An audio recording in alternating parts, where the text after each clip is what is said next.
All right, guys, welcome to episode 5 of the Epoch Creative Podcast with myself, Forrest, Proctor, and my good friend Troy Widger, who's sitting over there in Illinois. I'm here in Mississippi.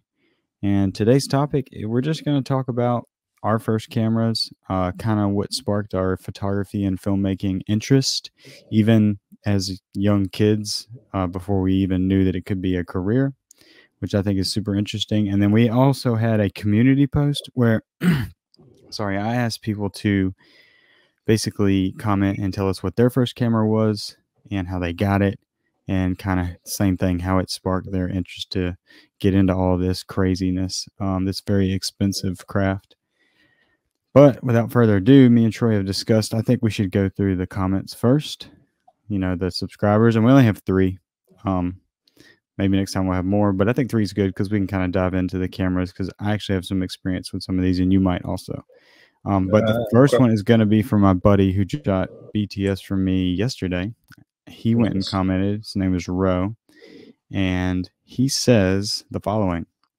So his first camera was the Panasonic FZ80, and I think that's a FZ80D technically. He ordered it when he was like first starting out, and he's actually into 3D modeling and doing those kinds of scenes. So it turned out I like shooting videos rather than taking idle pictures.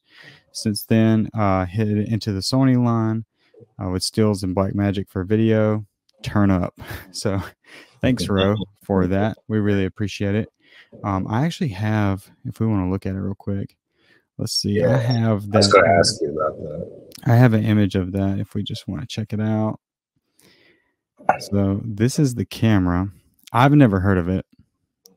I don't know. Have you heard of this camera, Troy? What's the name of it? No, I have not. It's the Panasonic FZ80D. I am not familiar.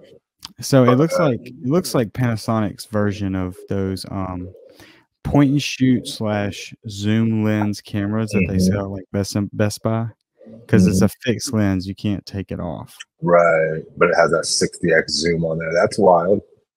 Yeah, and it also has like that DSLR form factor instead of the point and shoot. So I think it's like a stepping stone. They probably were like $400, at Best Buy whenever it came out. I'm wondering if he got that because he was into modeling, or if he got into modeling because of this camera. Because it's the perfect camera for it. You know what I mean? Yeah, we should actually have him on, because he does a lot of you said modeling as in 3D modeling, but he actually does a lot of models now. Like that's what I meant. I meant like miniature style, like maybe, is that what he meant when he said that? No, so yeah. He meant 3D modeling, like Maya and like that. But now he does photography for models, like fashion. Okay. Now he does like fashion. So he went from models to models, just 2 different types of models. Hey, shout out, Ro. I hope you watch this. He actually watches it, so I know you're watching it. Thanks for watching, Ro. Thanks for watching. Yeah, and thanks for the comment. We'll go to the next one. I really don't want to say this guy's name, but I will say. Do you have a slide to pull up with the comment, or no? Okay. Right here. I do have it. I don't want to say this guy's name, but he is a very loyal subscriber. I've made several videos for this guy, and he is from Finland. So we'll skip his name. There you go. So his was a Nikon D3300 that I bought on sale. That camera sensor was amazing. I still wish it wasn't limited by the crappy internal video processing. And this one, do you know what camera he's talking about? Not familiar with this one either, no. Yeah, I'm trying to think of okay, so these cameras, you know how Canon had like the 5Ds, the Mark 1, the Mark 2, and even the 7D and the Ds, they had all the Ds. Right. Well, they had like the Ts, the T6i, the T3i, which was like their next level down. That's kind of what these cameras were for Nikon. Okay. I love that you used the Canon reference. You knew I'd get that. Well, yeah, I've only owned one Nikon camera ever, and it was this one that he's talking about. I've never ever even shot with one. No. They are very cool. Well, I will say for photography, right. that, especially at that time, Nikon has really stepped it up in the recent years with their video. But at this time, they were like by far the worst video. Like, wasn't even, I don't even think they advertised that they had it. They were just putting it in there. They did advertise they had it. I'm exaggerating, but is this a full frame? Do you know? no, absolutely not. It's some kind of crop sensor. CMOS sensor. Yeah, it was small. Of course, Looks they don't. Pretty good though. Pretty good. It did 1080. It did 1080 and it shot 24 megapixel. And unlike the last one, you could take the lens off, and it had that whatever Nikon's mount's called, and you could put as nice a lens as you wanted on it. And I'll go back to comparing it to the Canons. You know, that was one of the big things about the Canon T series, the T6i and the T3i. Me and my buddy Russell would put like these, like the well, it's not up there, but the what is it, the 70-200, you know, L lens, which is like a $3,000 lens. We'd put that on a $400 camera, and the image was beautiful, especially video wise. I mean, there was still all the noise and, you know, artifacting, but just as an image, it was really nice. And that's kind of what you could do with that Nikon. So it's good you could take off the lens. And I find a lot of people are using that as like a starter camera, or were at that time. We're spoiled, bro, and we're going to get into that too. How far? When did this camera come out? Do you know? I don't know, but I'm actually time frame, rough time frame. 2009 to 2013. Okay. That's what I mean. That would be my guess. Oh yeah, I forgot. Hey, check it. They had this. I'm about to show you. I forgot I wasn't sharing the screen. Sorry. Still getting used to the StreamYard thing. They had this red one. Yeah. This was a big deal. Okay. Oh, fancy. It was kind of like how Red come out with the, you know, white Komodo. Just like Nikon released, it looked like a car body, like, you know what I mean, like the gloss. Yeah, I think, and it's aerodynamic. It's freaking Ferrari red, bro.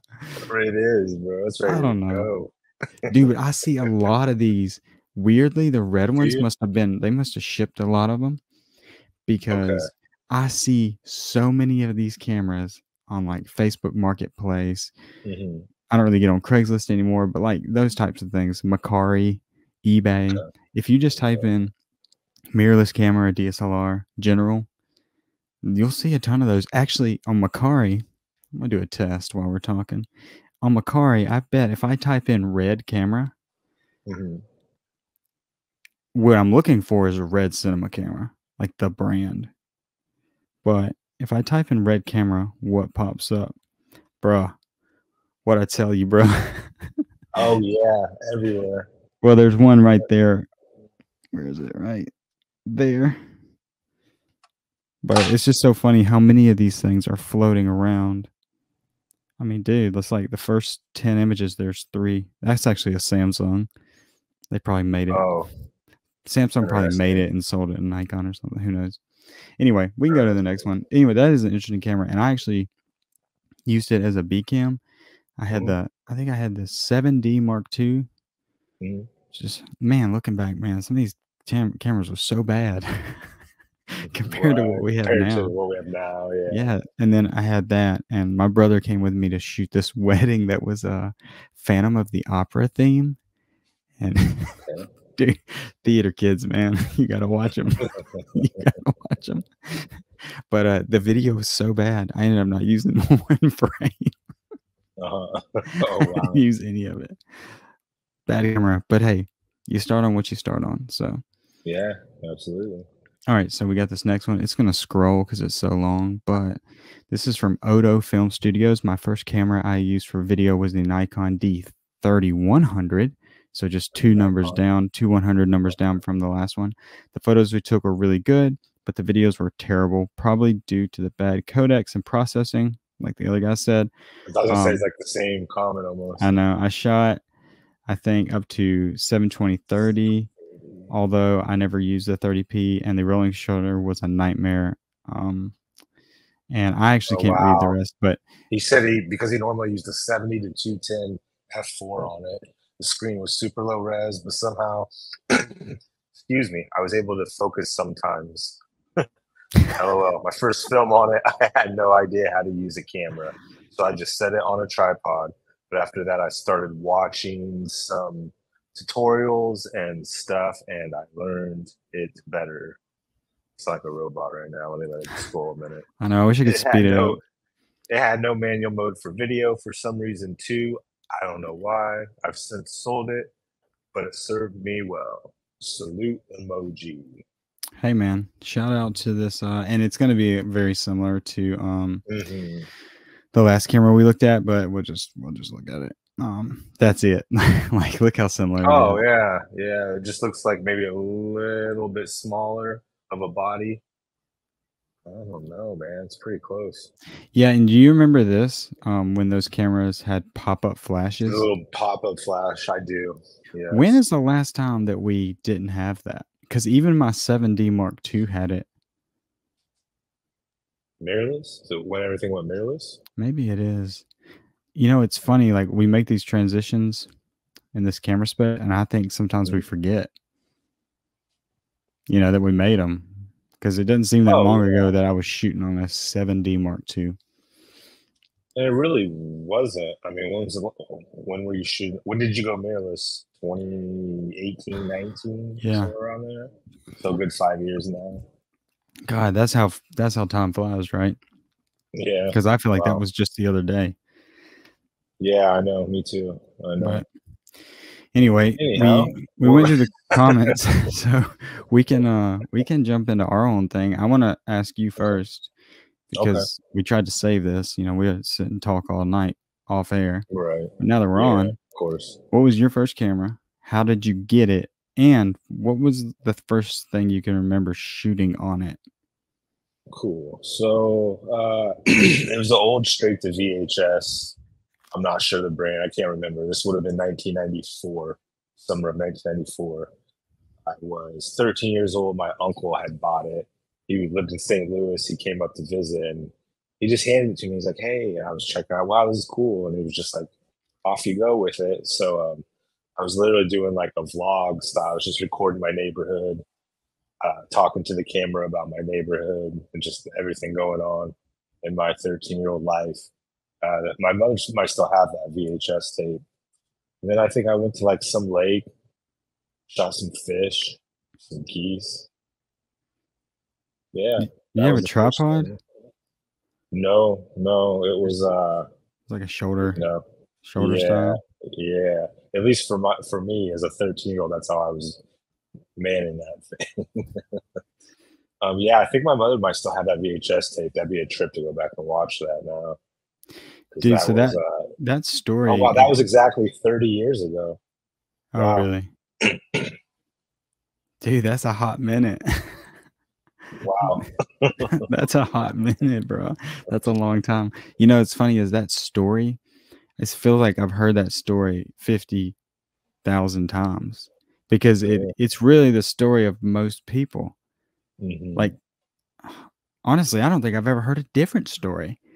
When you ask people, where did you get your first? The newer kids are gonna have a new story, but like our generation, like, or even the generation cell phone, or even the generation before, like my friend Scott, who's gonna come on, that's a little bit older, but he would say, and he's told me, yeah, my dad had an 8mm camera. It was like our home video camera. It's always the home video camera. You know what I mean? Yeah. Which I guess that's to be expected. Or if you don't have one, which there was never one in my household. So if it's always a family member or a friend, like somehow that camera finds its way into the hands of the person that's meant to be the shooter out of the family or the friend group, Yeah, no, for sure. And that's how mine, well, I'll get into mine after this, but that's how mine came about. So you didn't have like constant access to that camera though, right? No, I think that was a one-time thing until the Sony came out. Yeah. What's the name of that camera? That was the second camera. Dude, it only has one name, baby. The Handycam. The Sony Handycam. Yes. Dude, we could do a whole thing about Sony because obviously her cameras now are out of this world. But at every step of the way, it seems like they had they had their finger on the pulse. Like even just calling it the Handycam, man, because it went in your hand. Like, oh, actually, it felt good in your hand too. Yeah. Like, dude, there it this is. was the skateboard camera, bro. Yeah, that's why I used it for, man. Rollerblading, skateboarding videos is perfect. Pop out screen back in 90. When did you say that came out? 96, 97? I'm thinking this one's actually. I think this one might be because it has that memory card slot. And now that I'm remembering a little better, I got my hands on this when I was like in the 4th grade. Okay. And basically, I hijacked it. It's the same story as your uncle. It's just like my grandma was like, "This kid is never going to stop recording, so I can't take it." This is your first camera? This is your first camera? No. I was going to say, okay. Second? Third. Okay. We're going to say third. I had a camera in between. Okay. But yeah, well, while we're on the subject, I guess I'll scroll over. I still want to ask you another question, but we got time. This was my first camera. Ooh, and it was the same situation as your uncle. Like, this is a straight to VHS. And I remember ours, my grandmother, dude, my grandmother was like a videographer looking back. Yeah, I was going to say, this is like on some pro consumer level type of deal. Well, I have my grandmother to thank for a lot of things in my life, like for real. But the video and photo stuff, like I have a camera still that she bought me for my 8th grade graduation, and it's somewhere like it's my 5th camera or something like that. But it's just like these little keystone moments. She always seemed to be there handing me the camera. Like this was the first camera. And then, well, the second camera, my dad actually bought me from Walmart, and it was called a flip video. Bro, I gotta find this camera. Yeah, let's see what this is all about. And isn't it funny how every time you look at these cameras, you'll always be reminded of your grandmother? It'd always take you back to that moment in time.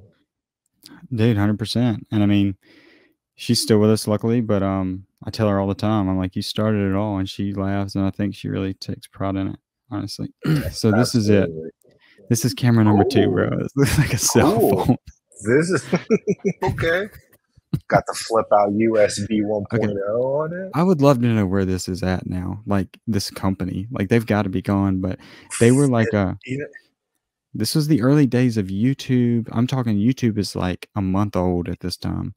And I feel like I remember the logo, but I don't remember seeing this particular camcorder here. I want to say they were like exclusively at Walmart, and it was basically just like the iPod of camcorders. Exactly. And you plugged it straight in. And what was cool about it is, we were recording on mini DV and VCR, or there's a Handycam randomly. There it is. This was the first thing I was getting a digital image from the record button. Okay. Used to, I'd have to convert it. Right. But we're kind of getting ahead of ourselves. But I mean, either way, it's cool. And what's funny is I had one earlier than this, or later, because I do remember mine had a flip out screen. Ooh, fancy. But I'm not seeing the flip out screen, bro. Like, I don't see any of them. Whoa, I just saw an old Motorola flip phone I used to have. That's the one, baby. Not that one. Not that. Go up a little. Go up one more. One more. There it is. That blue one. Yeah. Oh, yeah. That's the one, man. Used to have that, man. Oh, man. We could just do a podcast on vintage gear. And it looks like we will. Like, this could be the start of a series. But okay, cool. So I'm gonna go back to yours. So you didn't have access to that camera all the time, right? No, he left me with the tape so I could watch it. Cool. So I was spoiled apparently, because I mean, my grandma would like, film football games with it, and that was our thing. We went to football games together, and she would like film football games, or she'd film like a birthday party. But all that time in between, she lived across the street, so like you had it. I had that bag at my house, and dude, that's the other thing that was cool about it. Man, I wonder if she's got that thing. But it was in like, those old school, not hard shell but not soft shell guitar cases with the red felt inside. Do you remember those? I do. They were like standard in the 80s and 90s, like yeah, just a crappy case. That's what you got. But it wasn't quite hard case, but it wasn't quite soft. It was like the exact same thing for a camera. So when you opened it, like a cheap vinyl almost on the outside. Well, it was like fake leather on the outside. And then when you open it, actually I have a lens case up there that I'm not going to grab, but it's the exact same design. It's like this synthetic leather, and then when you open it up, it's like this red felt. And there's something about opening it up and it's like all red, you know. Like I don't know, it just felt. Wake up! I don't know. I don't think it would have been as magical if it was like black. Right. It was just, and then the record button is like this big red thing. Which now we can't get our record buttons red, man. Why can't the record buttons just be red? I don't know. It's weird. That's a good question. It's like they thought that was uncool and abandoned that. Right. Or it cost too much to make it the whole thing red. No way, dude. So, okay, you didn't have access. What was like the next step? The Handycam, I guess you were going into that. So the next step would have been when I started rollerblading, switching from skateboarding into rollerblading. My friend's mother had bought a Handycam. She was like my second mother. They lived around the corner. So I was always over there. It was like my second home. So I had access a lot. We would do like our own music videos, but mainly it was skating. So he had like a little skate park in the backyard with like some stairs and some ramps and stuff. So I would be the one that would always be filming everybody. And yeah, I mean, it took that thing everywhere with us, all over town. So I'm trying to think of what year that would have been. This probably would have been around 96 through, I would say, 99. No, even where's this at? Even 2001, 96 through 2001, that camera was in heavy use, from the skate videos to the mock music videos to later on parties and things like that. Crazy stuff that would happen. And where was this at? This was in Illinois. This was about 30 minutes from here, where I grew up in my hometown. Dude, that's another common story. I've never seen a camera get so much use, honestly, in my life. Dude, that's another common story. Is like, I wonder how many filmmakers have been birthed out of the late 90s, early 2000s skate scene. Lots that I know personally, like all the people that I know. Not all of them, but most of them. And it's funny how many I watch it happen even this year. People that were just skaters a year ago are now videographers, are now making commercials. And it's like a whole new, it's like a graduation every year. It's like the seniors graduate. They become videographers or whatever. Well, the skate scene too has been anonymous with fashion, right? Like the skate scene's always kind of had like a little bit of a grip on fashion too. So I feel like it lends itself to that. And I love that you say that, because for us, man, like back in the days in the 90s, we would get a hold of a skate tape, say like Useless Wooden Toys, a skateboard video. And that was the social media back then.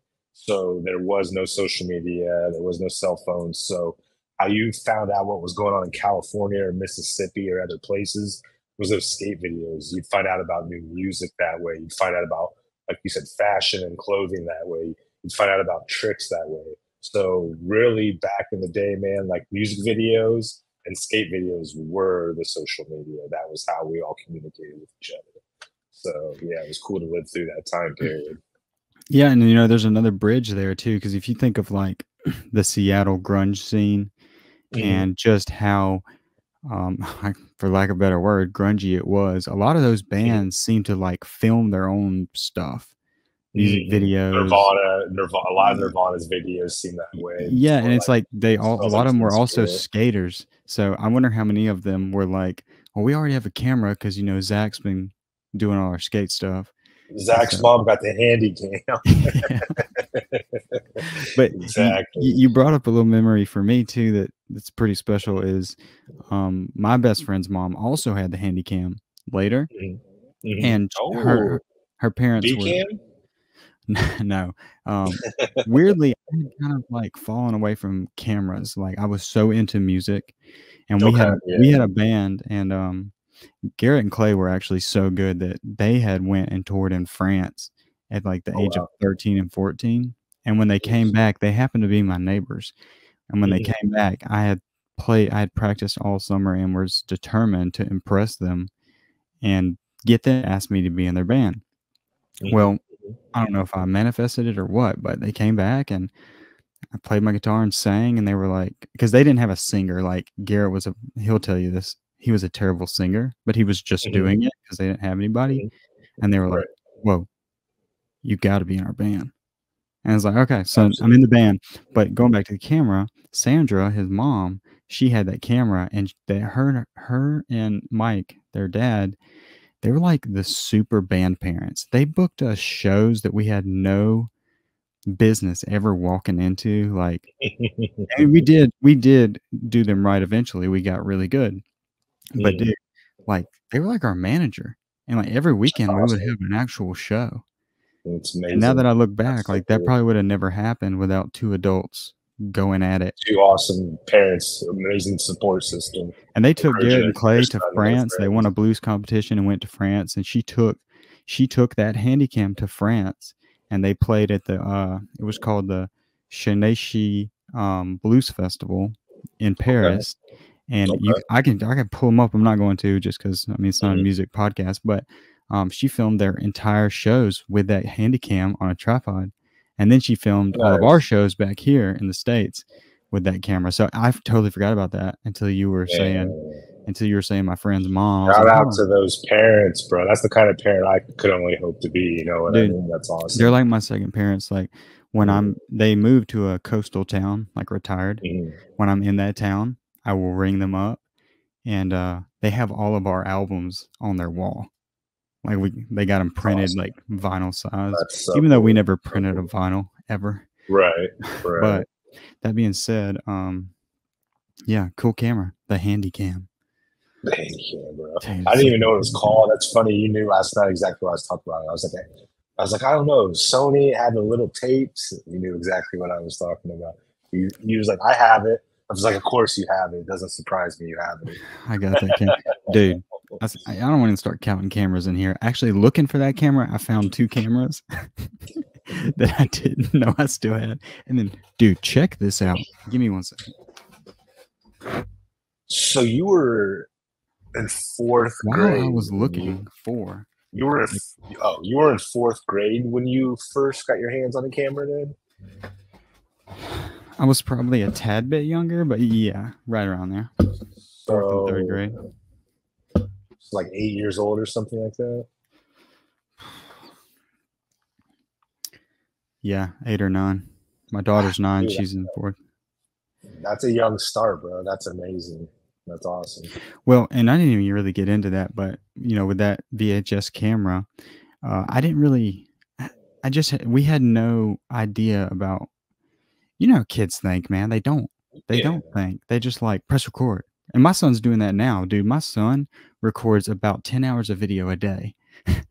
My daughter is getting ridiculous. I had to tell her, damn, like, she recorded herself, like, eating a whole ice cream cone. Like, you got to chill. You're going to eat up the whole iPad memory. Yeah, that's how my son is. But me and my brother, we didn't realize that, like, we could take the footage and put it in something and edit it. That never registered. No. So what we did register to me was sequential order. And so what I would do is I would make the titles all on paper and like hand draw them and like just try to make it look good. And then we'd have the titles pop up and we would record them in order. And then we would record the entire sequences as they were supposed to be seen. And we would have my cousin Clayton over, and he would have like a freaking boombox where we would record gunshot sounds with a real gun and record it.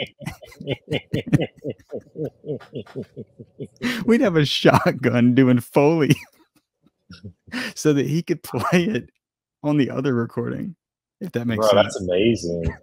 That sounds like a Wes Anderson like star story, bro. Well, dude, I should have Noah, my brother Noah. It was me and him doing those, and we'd have to time it just right. And then if it wasn't right, you'd have to rewind the tape and do another take. But check your footage because you don't want to rewind. You don't want to delete your good footage. Yeah, and I remember showing my dad that particular film where all the sound effects were included, and he was like, "This is pretty good." But it took like 2 or 3 days of nonstop filming, and I think that's where those two fell out of love with it, and I fell in love with it. They were not about it. Especially, once it gets into actually putting it all together, it takes a certain kind of person for sure. It's not for everybody. But dude, side note, I was looking for that camera, and I found a lens that I don't know what it is. I don't know where it came from, and I don't remember ever owning it, but it's here in my hand. Interesting. It's a Samyang. And what is going on with this, bro? What in the world, bro? What? It kind of makes me laugh. What kind of mount does this thing have on it? I don't know. Can you even put it on the camera that you have? I gotta figure it out because I don't know what the mount is. Interesting. It doesn't look familiar and it twists the opposite way. I don't think it's Canon. What if it's like the most sickest lens ever? Well, it also says 300 millimeter. Okay. So reflex 6'3", 300 mil. Samyang. Where did that come from? Dude, I have no idea. There have been a couple of situations in my life where some other guy was like, I'm done with filmmaking. I'm done with videos. And like, here's a box of stuff. Or like one of my jobs, they were cleaning out a closet and they're like, we're giving this to Goodwill. And I was like, oh, it's like a bunch of audio gear in here. You know, it's like a mixing board. Grab it. That lens might have been in there. You know, I just don't remember. Gotcha. I do want to figure out what it's. Samyang, I have seen them before. They like make some budget cinema lenses. That's what I thought. Yeah, but they're kind of like they're worse than like Tokina and things like that. Like they're the bottom of the barrel for sure. But yeah, okay, so let's just keep going, I think, with this progression, right? Yeah. So we went into the Handycam stuff. We're still not in the professional era. We're still in the just having fun, which is awesome. But when would you say you got your hands on a camera and the idea or the feasibility of like, this could actually make money, or there are people out there who make money with this? When did that happen? For me, it was 2017, right around the time my daughter was being born, with drones. I was doing a lot of audio editing for people who were, in the film and photo industry. And they're like, hey, we need a drone operator. And I have this, it was an old Phantom, like a Phantom 1 or 2. I have this drone, learn how to use it. So I crashed it a bunch and, figured it out, because they weren't I don't know, they didn't have all the cool tech in them like they do nowadays, with the GPS and the stabilization, everything. So it was a lot more challenging to get them up and going. But anyhow, that's when I realized you can make, well, I knew before that you could make money with it. But honestly, for me, I didn't touch a camera for like 15 years, man. That's wild, ain't it? Well, but minus, cell phones, Yeah, for sure. Or the little point and shoots that would do a little cheesy video on there. Yeah, I'm with you. I had this gap of like being so into music, and that was my life, and I was making a career out of it, and I mean everything to quitting college just to focus on that. And then also in college, I played soccer, and so I was like really going heavy on music and soccer, and videos never left, but it was never like a craft, if you know what I mean. It was more of like a set my MacBook up and record a song idea, or well, really what sparked it back up as a craft would be, I was playing with this band, the Tomfooleries, and they're incredible. Like these guys are really good musicians, but we wrote this song, or actually I wrote the song and we recorded it for an album, And our friend Richard, the drummer, was like, hey, we should do a music video. You know, we got these 12 great songs, album about to come out. Most bands will put out a music video. And, you know, they were talking about hiring somebody, and it was like, well, that's probably going to cost like $1,000 or more. And then I finally, just my mathematical mind, I was like, well, what if we just bought a camera and then we could use it for our shows, you know, after that, if y'all all throw in a little bit. And I end up finding, this. And dude, like, this is when I bought this, whenever there were some good video cameras around. I remember these. There were some good video cameras around, but I didn't know anything about it, and I didn't research it. I was just like, I saw this on freaking Craigslist. Guy wanted $100. I bought it. Didn't even know it did video. Like a dummy, dude. But it did do video, and dude, I shot so much video on this thing that I think I burned the battery because I can't get it to turn on. We shot. Did you use that to shoot your guys' tour documentary with? No, we used, dude, the camera we used for that was pretty wild, and I should still have that, but it got stolen. So it's kind of like a sore spot in my heart, because I actually brag about that camera, because I tell people, you know, I made $100,000 with a Rebel SL1 Canon. You've never heard of it.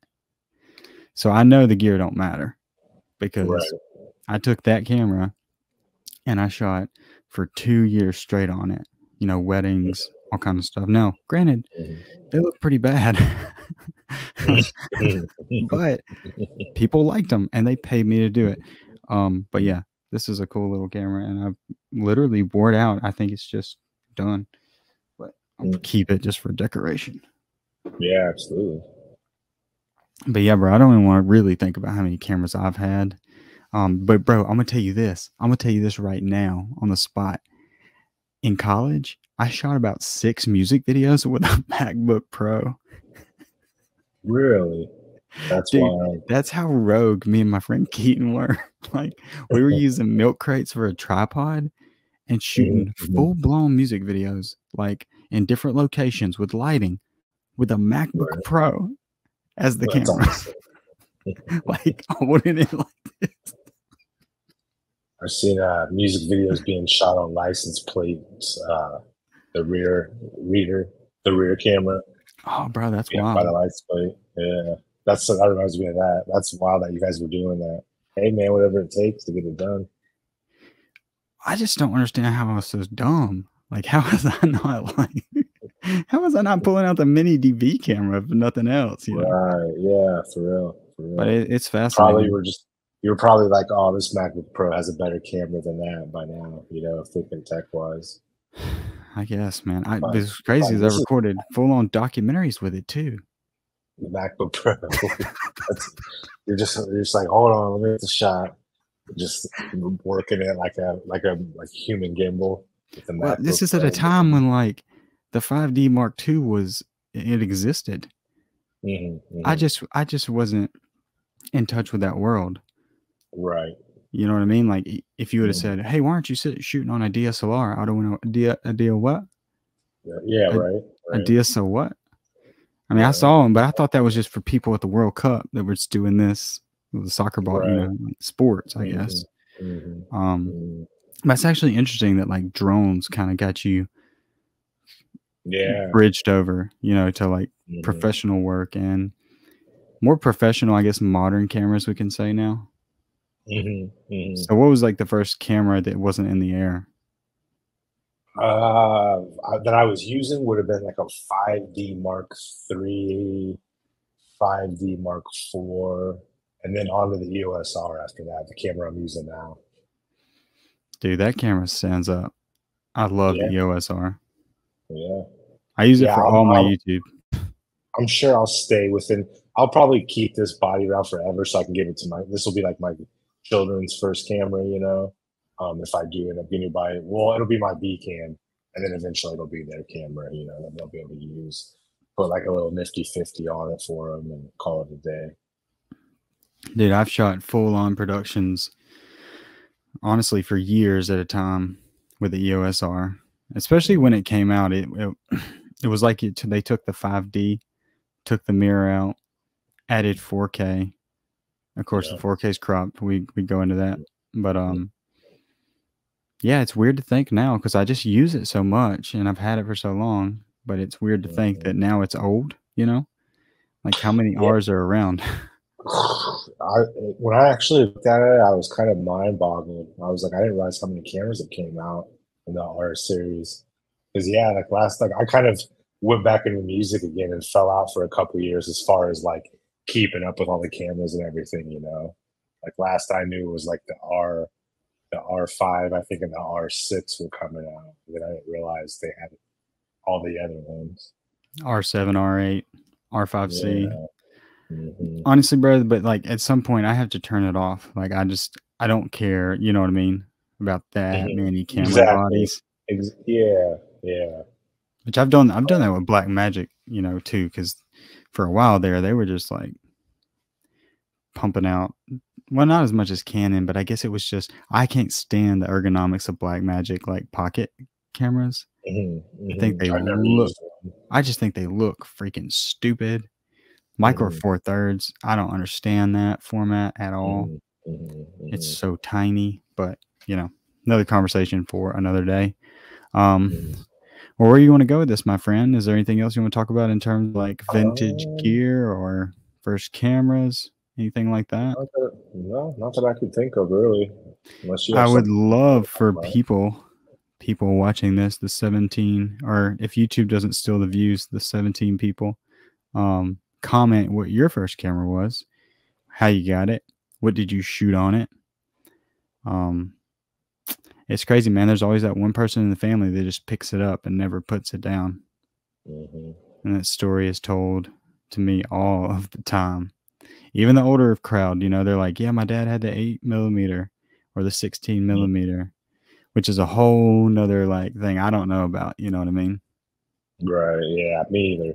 Yeah, and then the skateboard thing's super interesting because I feel like it has so much to do with where, you know, filmmaking is now, especially like the handheld run and gun documentary stuff.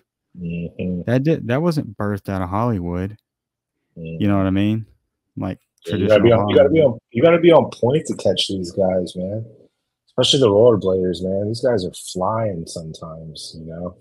Like to be able to keep up with them and to hold focus, like especially when you're shooting manual focus, like that's no joke, man. Dude, I have a theory and it's loose. I don't have any proof of this, and I might ask ChatGPT later, see what it thinks. But the top handle had to have been birthed out of that industry. Yeah, because the top handle doesn't exist in, you know, Hollywood at the time. There's no top handle. I don't think. Well, I've never seen it. I think they were on the camcorders, weren't they? Because I feel like a lot of them had top handles where the mic would be mounted at. Maybe back then. It's been so long since I've really looked at these, but I feel like, bro, even that one I showed you don't have a top handle. I don't stay out there with top handles. No. Okay. No. Okay. I feel like even if they did, like, when did they start putting it there and why? The only people I can think that were getting low angle shots that needed a top handle were the skaters. Because you always see that guy on another skateboard like holding it, you know. I wouldn't be surprised if a skateboarder invented the top handle. Really. Dude, I'm gonna figure this out. That's my theory though. I think it was birthed out of the skate film industry. Yeah, it's so essential. It's so essential to it for sure. Well, dude, I was into that. Anytime. That's funny you say that because anytime I have shot a lot of skating recently and Blading Cup, a roller blading championship over in Santa Ana, California. And anytime I'm getting ready to shoot it, even if I'm not using it, even if I have, you know, a shoulder strap on or something, I still always have that top handle ready to go for when I need it. Anytime I'm doing anything skating, for sure. So yeah, that's funny you say that because it is an essential piece of gear for that stuff. Well, before we sign off, I do have one more theory, right? Like the modern filmmaker, like let's take Mark Bowen for example. You know, he's probably like the biggest documentary YouTuber right now. He's developed a style that a lot of people are mimicking, and even I am starting to fall victim to. And it's like, you know, cameras used to be on a shoulder rig like this, and you would film. Now more people are just holding the top handle And instead of the camera being eye level, which is like a neutral position, we're shooting from the waist up. So you're getting more of a hero shot looking up. I've been working on this commercial, and almost every shot is that. And so it's like an indirect effect of the skate industry if you trace it back. You know, if they invented the top handle and then we all just started putting top handles to just carry it, well, then we're getting it for low angle shots. And then we like these low angle shots, so we're doing a lot of them. And even if we're not doing super low, still going from like even my chest up to your eyes is still a low angle shot. Yeah. So it's just kind of an interesting little, sequence of events there. So skating, man. Thank you so much, Bam Margera and Tony Hawk and Rodney Mullen and Mike Fowley and whoever else out there that was making and all the filmers and all the people who filmed them that we don't know about. Yeah, dude. Shout out to those guys. Shout out to the guys behind the camera. We salute you. Yes, sir. Yes, sir. Well, cool. Make sure you guys subscribe to the channel. That way you don't miss the podcast. You can watch the video podcast, obviously. If you were more of a listener, just go to your YouTube music app and they have a whole podcast tab. You can find it. I think you just type in the name. Or if you listen to it recently on YouTube, I know it pops up like that. But yeah, this was a fun episode, man. This was nice and laid back and just kind of a fun conversation. Next week, we'll get into some more production stuff that's more relevant to the current era. The current century, actually. We've been in the 1900s, bro. Dude, your kids are going to say, our kids are going to say, my dad was born in the 1900s. Oh, man, that's funny. Yeah. That's kind of the bad part about being right there. It sounds old as hell, doesn't it? Well, from two guys from the 1900s, we're going to say good night. Peace out. Later, guys. Thanks.